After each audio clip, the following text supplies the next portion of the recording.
Awfulness. The Low Tone Podcast. Subscribe on YouTube. Join the community. Be a hero.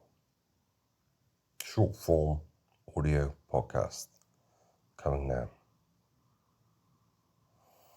Yes, beautiful people. Yes, beautiful people. It's the Low Tone Podcast. A short form version of the audio that we do live sometimes with the video, and you get all the benefits. But listen to this. You can dip your tone. Subscribe. Share. Most important thing. Join the community. Today we're talking about the Iran conflict heating up. Strikes could be intensifying. And what happens if the American troops eventually go on the ground on Kharg Island and parts of Iran that they think they can infiltrate. And now officially Volodymyr Zelensky, the Ukrainian president, says he's put strikes on Iranian dissidents or spies or people coming in trying to make trouble. And North Korea have committed to giving 30,000 troops to Russia. Is this the true proxy war that we are warned about between Russia and Ukraine, Israel and Iran, being a proxy war for America and China? It's something to consider.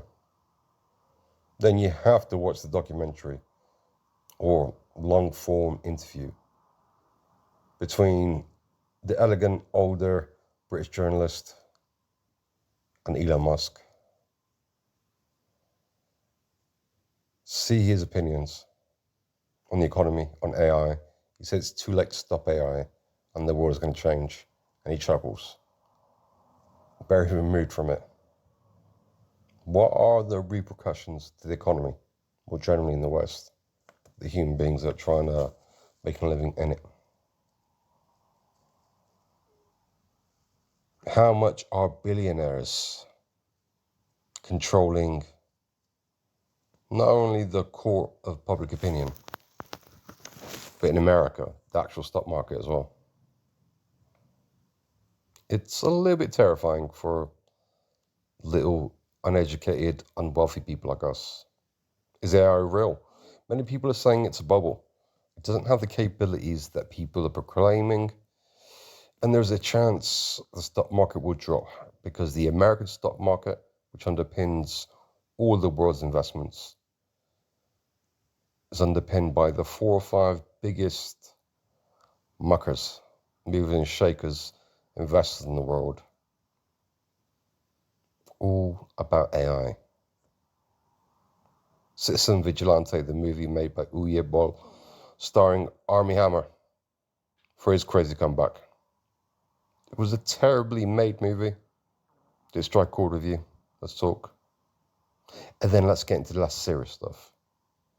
Anthony Joshua gets dropped twice in the first round in a warm-up fight, which he's going to get paid hundreds of millions for, versus Tyson Fury.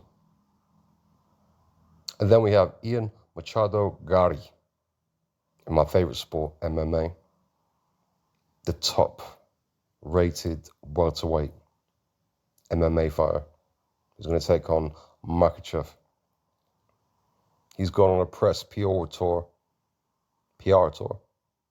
saying the world would be better off if it was created by women, run by women. Saying a bunch of what they call better stuff,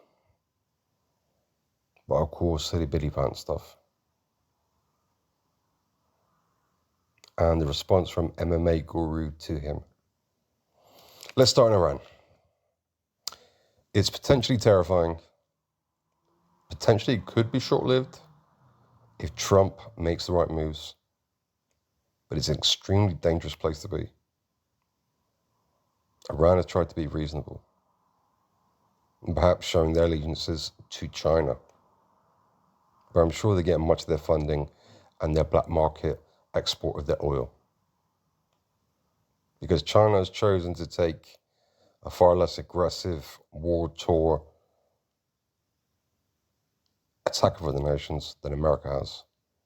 Their approach recently, statistically, has been to go into Africa, places with resources and poor people that want jobs, and build roads for them, build schools for them.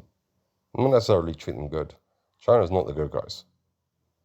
But they are the less bloodthirsty, war-driven type people.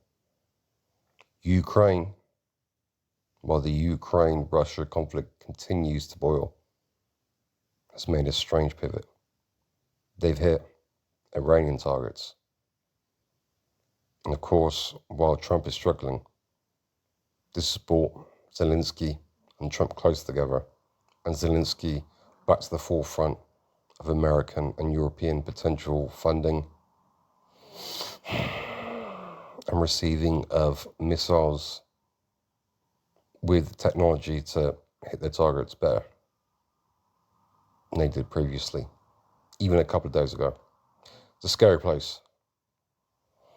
And the most terrifying thing is, if you start hearing the word or phrase consistently, tactical nukes,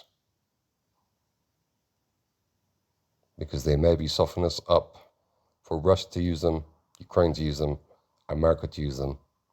It's a bad, bad world. Let's move away from politics and depressing stuff. Let's talk about boxing. Anthony Joshua had a fight with Prenga, held in a big audience, all understood to be the appetizer for the main course of the Tyson Fury fight. He was dropped twice in the first round. Prenga seemed to surrender any advantage he had in the second round. There are some conspiracies brewing that he did it because of financial things.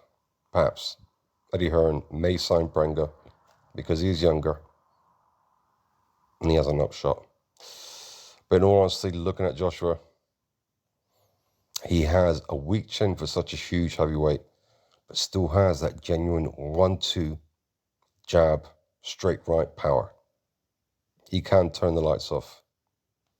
So though it's not his most impressive outing, it doesn't stop the wondering, will he just shut off Tyson Fury? Or will Tyson Fury have too much skill to get around him? Then there is the biggest in the combat sports world event that's happened recently.